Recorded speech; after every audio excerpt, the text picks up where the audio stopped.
Anake arĩa maranyitirwo na gũthitangwo nĩ ũndũ wa kwagagia thayũ mĩena ĩtiganĩte bũrũri-inĩ nĩ makinyĩtio igoti-inĩ. Kaunti-inĩ ya Nairobi, wakiri wao erĩte igoti thitango ici ti nginyanĩru, kuona anake aya nĩ ihoto cia mũingĩ maratetagĩra.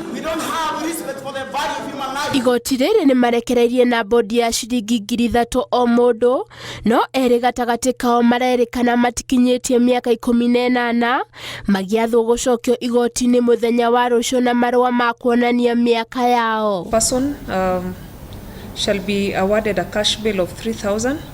The issue of proving the kind of offence shall be raised during trial as this forms part of the evidence to be tendered in court. Na kwa mwena wa Karatina arũrũngani 6 nĩo makinyĩtio igoti-inĩ nĩ ũndũ wa gũthũkangia barabara nene ya Karatina gũthiĩ Nairobi na gũcina taĩri, ũndũ ũrĩa ũrathararirie mĩhang'o ya ũkui.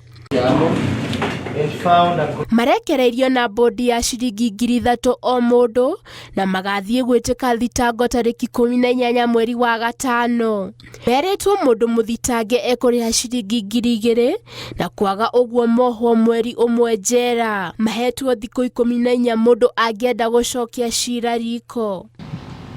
So accused number 1, 2, 3 and 6 mtalipa cash bail ya 3,000. Takuja pre-trial on 18th of May 2026 when you'll be supplied with charge sheet and witness statements and all other pre-trial documents. Once you pay cash bail, you have an obligation to come to court until the case comes to an end. If you pay cash bail and then you refuse to come to court, the cash bail will be taken by the state and a warrant of arrest will issue against you and you'll be placed in custody until the conclusion of the case.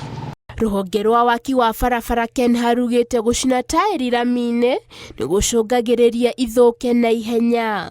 Ngĩribotera Inooro TV, njĩtagwo Njoki wa Mwangi.